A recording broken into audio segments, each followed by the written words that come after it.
I just want to welcome everyone and again, wish you all a St. Patty's day today, and I hope you don't get pinched today. You're wearing your green somewhere, so welcome. Thank you, Luis. He posted in the chat the agenda today, and also the draft minutes that were sent out earlier this morning. So welcome everyone. Good to see you. So the first item is the draft minutes that are attached in the chat. I don't know if anyone has had an opportunity to review. If I know that Terry and I reviewed them before they were sent out this morning, and we thought that again, Luis did a wonderful job capturing the discussion. And if we could get an approval on the draft minutes, we'll proceed with the rest of our meeting this morning. So can I get a motion to approve our draft meeting minutes from our meeting in February 17th? I move to approve. Thank you, Dave. All those in favor? Approve. Aye. We're a small group here, so getting a second, I just jumped right into the approval. All right, thank you, Luis, once again for preparing those and sending them out. And again, they go out to the entire committee member as well. All right, we're going to go ahead and move to our item 3. Luis, I'm assuming Dr. Aguirre will not be joining us this morning. Is that correct? Actually, he did say he was available, but we'll see. Maybe I can give him a text right now and see if I can get a hold of him. Okay, well, let's take advantage of having Sarah Rivera joining us and on her limited times this morning with us. So, Sarah, why don't I turn it over to you if you have any updates you'd like to share with the committee? The update that I'd like to share with everybody here, good morning and happy St. Patrick's Day, Good morning. is that Luis, CDR, and our office is working on producing a video of Dr. Levin, just providing a general message to the public about COVID-19 today, how we are doing, how those numbers are just decreasing, but still reminding us that there's a toolbox that we need to go to anytime we find ourselves in crowded spaces, or if there are still family members that remain vulnerable, like the children that are not able to vaccinate, people with disabilities, people who for various reasons, like a system that is immunocompromised that prevents them from getting the vaccine, or allergies or anything of that sort, that we still need to go to that toolbox, and that's hand washing for 20 seconds every time we eat, when we use the restroom, when we change places, when we go from one workstation to the next. Also that we use our masks at the executive office level for our nation. They are comparing it to our umbrella. So bring out your mask when it's raining. So when you see that those cases are increasing, or there's a new variant, or there's something going on, bring out your mask and wear it. Ensure that it's 3 layers of fabric or cloth. If you are using one that is homemade or that is purchased, wear it so that it does fit right for your face. And then the other one is, of course, that you stay up to date with all your vaccines. And up to date means that you are boosted.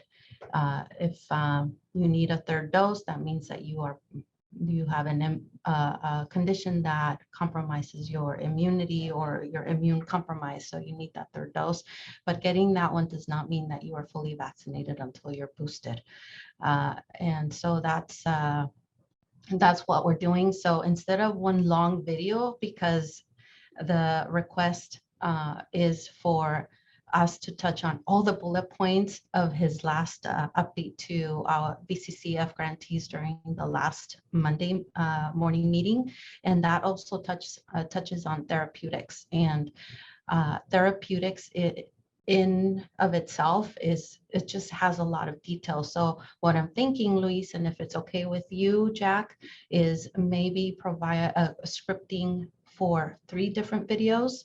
One that would tell people to places or reasons why they should wear their mask. Another one that would remind people to about the therapeutics, and a third one that just reinforces the whole message about how there's a toolbox that you need to go to when times like right now where it's spring break is coming up, and more gathering opportunities will be offered. They will just be there. So what do? So empowering people to do the right thing and not shame people if they wear their masks, but instead asking them, how can you empower your fellow coworker, your family member, for choosing to wear their mask because that's how they feel comfortable. So just putting out some clever messages that will, help with that. Yeah, thank you, Sarah. We will, Luis and CDR will be happy to provide whatever assistance you need to develop these 3 short video clips that are so helpful and informative. And so I know Luis had spoken with me about this last week, and whatever you need, we're here to assist you. So and you and your staff at the public health. So I think it's really important. We're getting a number of questions from our own employees. And I think that the more information that we can share, the better equipped they are to still feel that they have to follow the recommended precautions, and we can only encourage them, but when we provide them with information, especially from a trusted partner like Dr. Levin and yourself and your team, it certainly goes a long way to assisting our employees and the community in general. So I don't know if anybody has any questions for Sada. What's the timeline for the completion of the 3 videos? I hope to have everything scripted in Spanish and in English with Dr. Levin's approval by mid next week, so that we can start filming by the end of next week, if that's okay, Luis. So as soon as I have those approved by Dr. Levin, then I will schedule those appointments with you. Okay, sounds good. Sounds good. Sounds good. And then I had one question about the those like myself. I have been fully vaccinated and boosted, and I was vaccinated in March and then boosted in, I think, in November or December. I don't remember exactly, but I've been reading also about a third vaccination. I myself had the Pfizer. Is it advisable now to look at that as an option for myself? Is it only for those that are compromised? The protection does wane over time, and right now it is recommended that you boost. So you're asking about a second booster? No, well, I really don't know what the next, what's the next step, because I received the 2 vaccinations in March, and then I was boosted in November or December. So do I need a third vaccination because it does wane over time? And is that a booster or is that a vaccination? A third vaccination? I will clarify. I will get that information for you and I'll send it over. Okay, great. Mhm. Thank you. Thank you. Also, I just wanted to remind everyone that please, we select the meeting in your preferred language. At the bottom of the screen, you can click on the interpretation icon, and we do have the meeting in your preferred language. So just wanted to remind you of that. Any other questions for Sara? Sara, once again, thank you so much. Always a pleasure to see you, and you come with a wealth of helpful information. So thank you. Thank you all. Have a nice day. Likewise. Bye. So at this time, we leave it open to individuals who want to provide an update on your vaccine outreach and activities, or anything else you'd like to share with the group. It's pretty much open. First come, first serve. Whoever like to share, we'll leave it open now. So I'll just give a a quick update. This is the first week that masks have been optional at schools statewide. There's a handful of districts that, across the state that are continuing to require masks, but none in Ventura County. So for all of our schools, masks are strongly recommended, but not required. I can just tell you about the schools that VCOE operates. We do have quite a few staff and students continuing to wear their masks, and we're encouraging that for everyone who wants to. And we're also just encourage everyone to be respectful of everyone's choices, and we haven't had any problems. Almost done with the first week, so that's a good thing. We're in the process of receiving another large delivery of at-home test kits, which we'll be distributing to public school districts, charter schools, and private schools as well. So the supply of those has been very, very good. So we haven't had any trouble meeting the demand for test kits. And I just also wanted to recognize El Concilio for their teen vax clinics that they've been running in the Oxnard area. We've been helping them promote it. We got the county to mention that their work in their daily COVID news email that they put out. So they're specifically targeting teens and doing a great job with that. Thank you, Dave. Glad the first week has gone so well. We are too. Anyone else like to share? I'll go next. This is Lorena with Vista Real Charter High School. Good morning, everybody. Sorry, I'm a few minutes late. I share the same sentiment as Dave. You know, the first week with not requiring masks seems like I'm still seeing a lot of people wearing masks, which also makes me comfortable, but absolutely their choice. As far as our vaccination outreach, we held our parent workshop last night as part of our parent advisory committee meeting as well. I don't have the numbers as to how many parents actually attended, but we did share that with some community members to share with their families, their friends, and so on, other parents, so they could be part of the presentation. It was presented at English at 5, and then we also had 6 o'clock. We had it in Spanish, although there was translation in both meetings, so anybody could have attended either time. And then we are partnering with Farmacia Estrella next door to our Port Hueneme site for on Thursday, March 31st. We're going to be having our first vaccination clinic out there as well. So definitely we'll be sharing that with the committee. That way you guys can please help us distribute that flyer. We'd really appreciate that. Sure. Thank you, Lorena.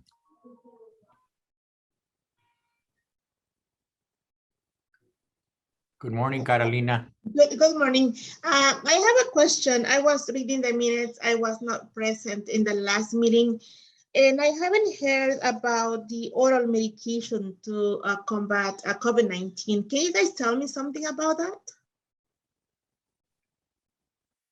Well, unfortunately, I was not at the meeting on Monday to hear that conversation. And as you heard, Sara, one of the videos will be talking about the options that are available, including the oral treatments. Luis, was there anything in particular that Dr. Levin shared with the CBOs that perhaps you can share with Carolina in response to her question? Or should we just wait until Sarah and you script out and we record the videos, and we'll make those available to everyone on the committee? But Luis, I know you were at the meeting on Monday. Anything you can share with us related to treatment, oral treatments? Sure, Jack and Carolina, there was that particular meeting that Dr. Levin had shared some information about oral medications that are available. He highly recommended that you speak to your doctor about that. He said that they are available now.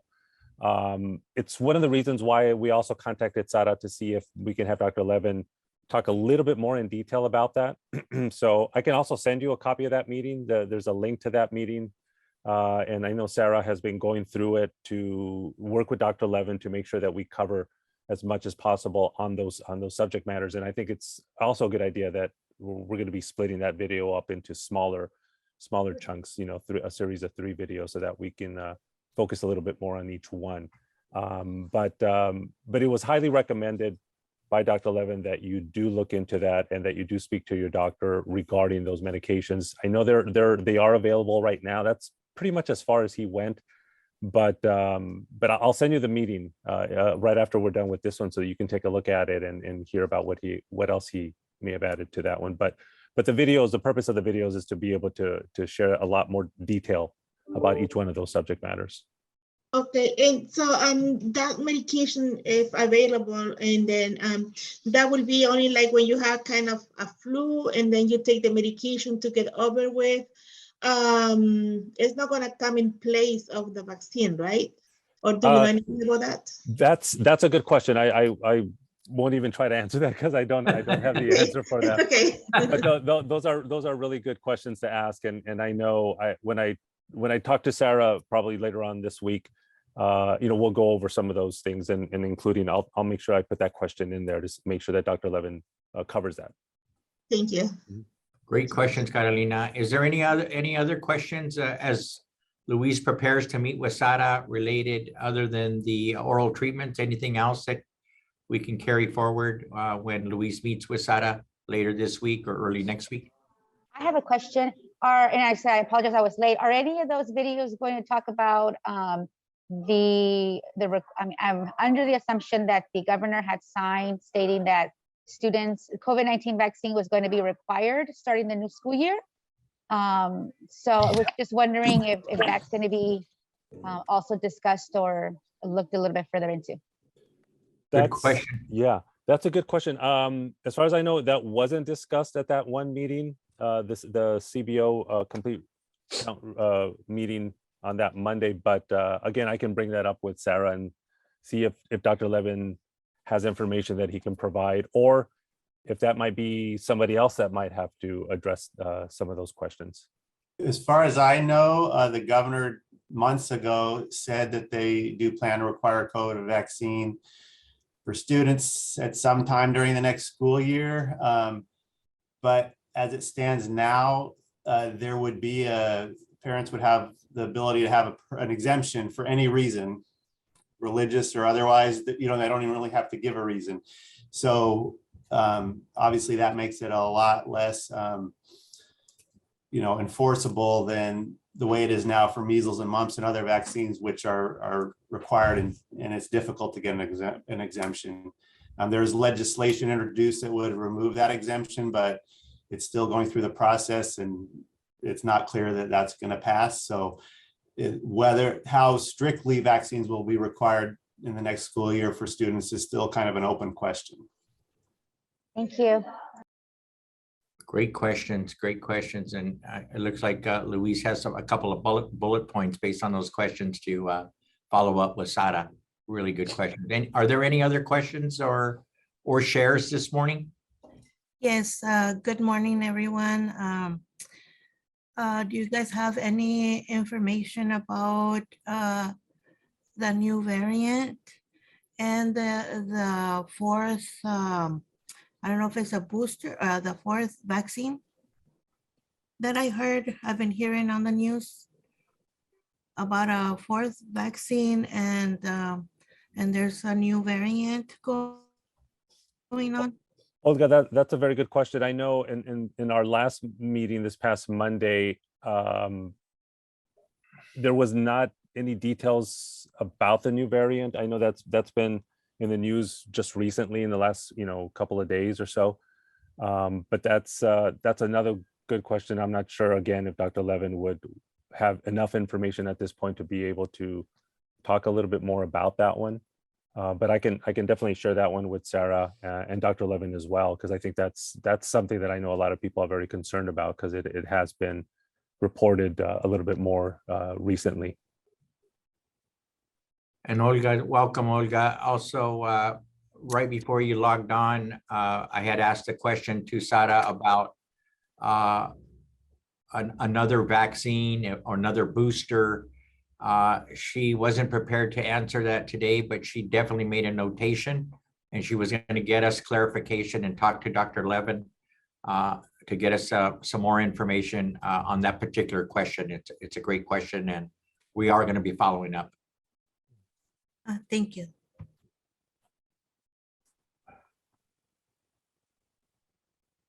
Any other report outs from the group or shares?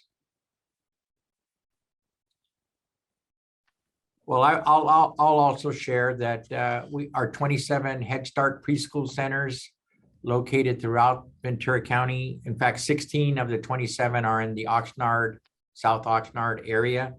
As a Head Start program, we're also following the guidance of the Office of Head Start. They're not only strongly encouraging, but we're still requiring children to wear masks in our preschool settings as a higher level of precaution. And here at Central Office in Oxnard, I noticed that, and myself included, we're all still continuing. I say the vast majority of our 100+ staff, and we're still continuing to work in a hybrid model. So staff are working telecommuting, rotating shift schedules, but those individuals that are coming in on here to work at Central Office have also been wearing their mask, and we're not changing anything at the current time. We'll follow the lead of Ventura County Public Health, California Department of Public Health, and then the highest standard with the Office of Head Start for the children and families we serve in our various programs, Head Start, and also our Early Head Start, which is a family home visitation program as well. So we also have an event coming up this weekend on Saturday at Central Office. It's a PPE distribution to family childcare providers that contract with CDR. We had a similar event on January 19th. The January 19th event, we distributed the home test kits, about 160 of them. We received 200 home test kits from the state. We're also requesting another distribution of home test kits, but we are having a drive-by here at our Central Office. We're targeting about 300 family child care providers to distribute PPE. And I'm not sure if there's still home test kits available. I think we distributed all 200 that we initially received with our first allocation. But again, once we receive a second shipment, we'll be coordinating a delivery of home test kits to our child care providers. And if we get enough of them, we'll also distribute them to employees here at CDR that are interested in receiving them. I'm sorry, what was the date and the time? This Saturday.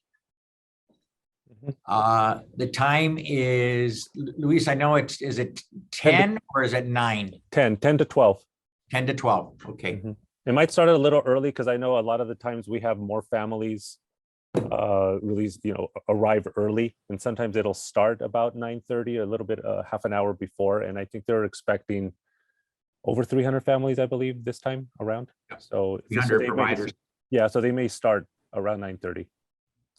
Oh, thank you. So, Mr. Jaga, well, since I know a lot of people that are they have their what does it call it? Their centers, you know. Do you guys, Child care centers. child care, yeah, the child care centers. Mhm. Do you guys have do you guys have like any trainings or with those with those people? Do you have any trainings as far as what's going on right now with the COVID, and if they get COVID or if they need a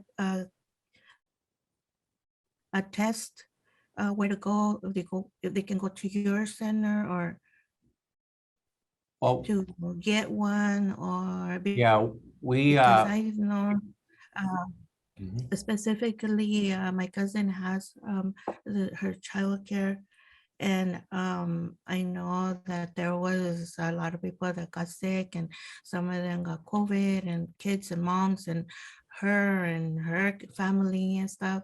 So yeah. So we are we aren't set up to provide training to the community or providing testing at any of our sites. But we, as you may be aware, we were one of the 35 community-based organizations that received funding from the Ventura County Community Foundation. We meet weekly. All the CBOs meet weekly with Dr. Levin, with Rigo Vargas, with Sarah Rivera from Public Health. And also we participated in those meetings, our representatives from the County of Ventura, the Ashley Batista, Jackie Nunez are the public information officers. We really rely upon the messaging and the fact sheets and toolkits, and also the locations for testing that are available countywide, including pop-up clinics. And we all share that information with our respective employees. It could also be shared and pushed out. We do a lot of that through our social media to the general community so that they're better informed and aware of resources as well as information that the County of Ventura, in partnership with Ventura County Public Health, is putting out.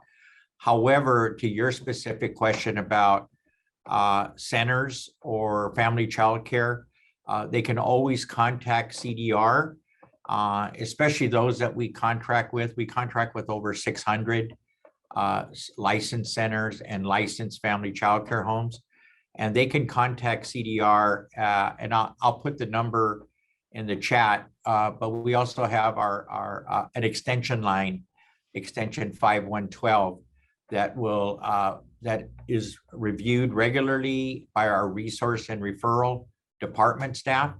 And if a provider wants, they can contact that extension number, and that'll be a way of elevating any questions that they might have, and then coordinating it with either Luis or myself, or any other community-based organization, including public health. If, like today, for example, we had a lot of questions come up that we're going to follow up with, and that we're going to have the 3 videos. Before you logged on, Sarah is going to be working with Luis on developing 3 videos, and they're going to be scripting out those videos over the next week. And they hope to get these completed over the next within the next 2 weeks. So for information, but the short answer to your question is, if there's specific issues or concerns, I encourage you to follow up with the phone number that I'll put in the chat, and we'll make sure that there's been some support or whatever information we can provide to any center or childcare provider through our resource and referral program. Thank you so much. You're welcome. So the last item that we wanted to share is that there was another round of round 3 funding for education and outreach vaccine for the REACH committee. CDR did not apply for the 3rd round. We really felt that we still had sufficient funding to allow us to continue our outreach and vaccine education activities, including hosting this education and outreach subcommittee through the end of June. We also felt that give the opportunity to other community-based organizations that maybe have expended all of their round 2 funding and want to expand and open it up to others as well. So the good news is that we have enough money to continue our activities and continue meeting on a monthly basis through the end of June to share information, to bring representatives from public health, and we're committed to that. So to that end, our next meeting is scheduled for Thursday, April 21st at 9 a.m. And as always, we'll send out the minutes from this meeting for your review in advance. There's also a recording of this meeting, and we'll get the agenda out to you for the next meeting, and a kindly reminder in Zoom link, as we have done in the past. Jack, just really quick message. I just got a message from Dr. Aguirre. He said he was going to join us right now, but I don't know if it's too late. If you want to give him like 30 seconds to see if he pops in. Sure, yeah, absolutely. Okay. Oh, sure. Okay. In the meantime, I just want to share that in February 12 and 26 at South Winds, we distributed the rapid test kits to the people. And we also provided them with hand sanitizer and mask and face shields. Some of those were provided by Dr. Gabino to South Winds. And people were very happy. They were asking last week for more, but we have few more, but not enough for everybody. So if you guys know of someone who can give us more, whatever it is, masks, hand sanitizers, anything is always welcome to for the people. Very, very successful event that you had, that you've been having for the last two and a half years. So thank you, Carolina, for your all your efforts to serve your community.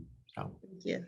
we'll ask around to please ask folks if they've got antibody test kits or any other supplies that they would be willing to share with you, Carolina. So Thank you. we'll follow up. I know we put in a couple of requests for the state for distribution to our childcare centers and family childcare providers. But you never know. Sometimes we get surprised and we get more than we ask for, which is rare. But if that happens, we'll certainly keep you in mind. Thank you. Okay, is Gabino on? Yes, buenos dias. How are Buenos you? dias. Hello, how are you? Well, Fine. we waited for you because we knew you were going to bring us some updates and information, and we're glad you're able to join us, Gabino. Yes, thank you. I have another meeting that I bowed out of, so I apologize for not jumping on from the very beginning. But as far as updates, according to Dr. Levin, the case rates here in the county continue to fall. There's a recommendation for us to continue to mask ourselves, especially if we are immunocompromised or if we live with somebody that's immunocompromised. And there's testing that is occurring at local pharmacies. And if positive, pharmacists can provide oral medication to help you. The public health, that was Dr. Levin's report. Rigo reports, Rigo Vargas, who is the director of public health, mentioned that the rate for getting boosters is low. So that is one thing that as all of our vaccine outreach partners are encouraged to do. And then there's a lot of misinformation out there about the value, the benefits of vaccines, the efficacy of vaccines, etc. So we have also, we've opened up some funding to continue our vaccine outreach project through the end of June. We have about 15 or 17 applicants for that funding. All of them have been our present partners right now. So it was an opportunity to get an extension on their efforts. So we are going to be reviewing those applications next week, and by the following week, we hope to award approximately $170,000 to continue with our efforts to slow the spread or eliminate the spread of COVID in our communities. So one of our staff did some calculations and mentioned that we together as a campaign, we probably saved a couple of hundred lives. And that's not only saving them, but also have helped eliminate or mitigate pain and suffering that is associated with getting the coronavirus. Let's see, what else can I tell you?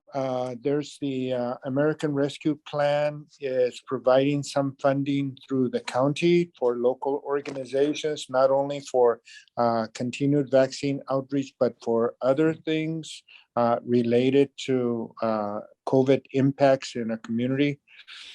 So, Gabino, and- the yeah. American Rescue Plan Act funding from the county, I know that they have put out a brief application that identified criteria, priority areas, including COVID-19. I believe that those Yes. requests are due by May 1st, from my understanding. Yes. Yes, they and it's a county effort, and it's available to all organizations in the county that might need that kind of support. So thank you for that, Jack. And earlier, Carolina, right before, just about a minute before you jumped on, she informed us as they have coordinated, as you know, many distribution events in their neighborhood, South Winds. And they distributed masks and face shields and also the antibody home test kits.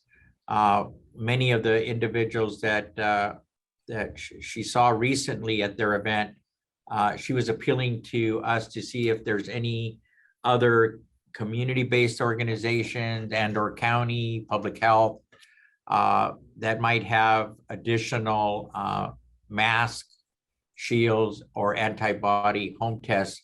And are you aware of any entity that she might want to contact directly, or we can contact on her behalf to connect? Yes, in situations like this, the agricultural commissioner in Santa Paula, they have a warehouse where they have masks. I'm not sure whether they're N95s or just surgical masks, and they have sanitizer as well. So if Carolina's on the phone, Yes. Carolina, I'll call you right after this meeting and give you that information. And they've helped us there locally with Poder Popular, and some of the masks that we've drawn from the Ag Commissioner, I've delivered to Carolina's house for the South Winds neighborhood. Oh, great. So I'll follow up with Carolina and see how we can facilitate some of that. Thank you, Doctor Gabino. Gabino, thank you. Yeah. Sí, gracias a usted, Carolina. A usted, gracias. And also, Gabino, I shared that we didn't apply for the phase 3 funding because we wanted to give an opportunity to the other 34 community-based organizations who may have applied. I'm happy to hear that 15 to 17 applicants are being reviewed this coming week, and another 170,000. But from CDR, we still have, as you probably know already from communication with Luis, we have enough of the round 2 funding to allow us to continue to do our outreach activities and our posting on social media, and also to continue to convene the monthly meeting with this education and vaccine outreach subcommittee through the end of June. So just wanted to give you a heads up on that. This isn't our last meeting.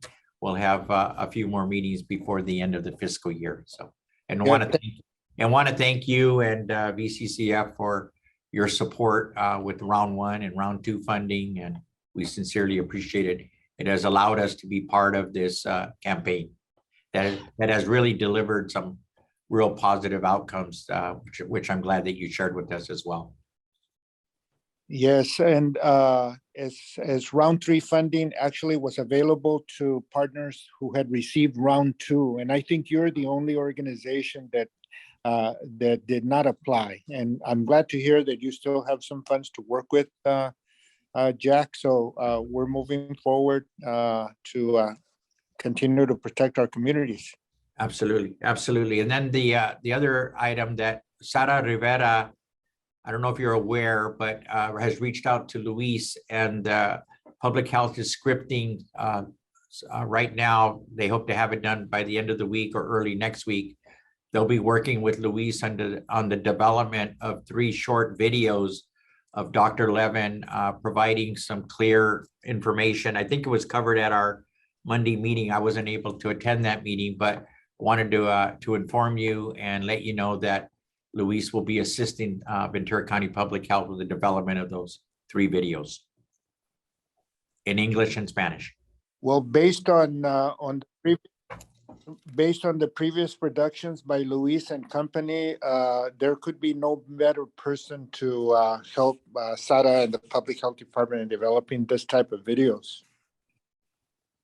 Thank you, Dr. We'll Gavino. have Nature Nita and Sandy Sanitizer as part of the, not that maybe the next 3 videos, but we're going to try to get them out to the community and our community partners that are having all their community events. So we're looking forward to continuing with that effort.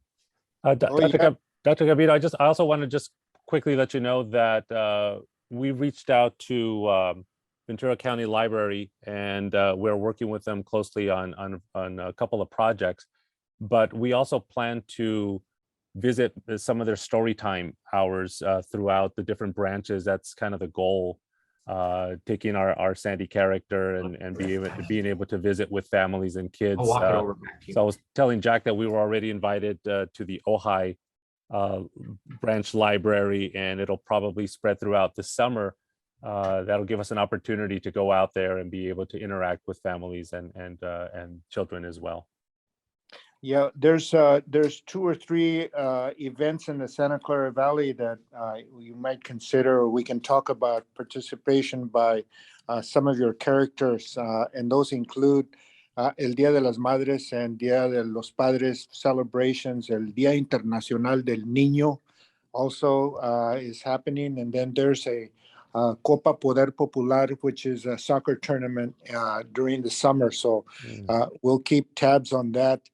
Regarding the videos that you're developing, Luis, perhaps talking with Javier Gomez for a cameo with Puppet or Panda. We'll reach out to him, definitely. Oh, yeah, because they're also doing good work. Yes. Yeah, so. All right. Well, Gavino, thank you for joining us. We really appreciate your information today, and I want to wish everybody happy St. Patty's again. Be safe out there, and we look forward to seeing you next month at our next meeting.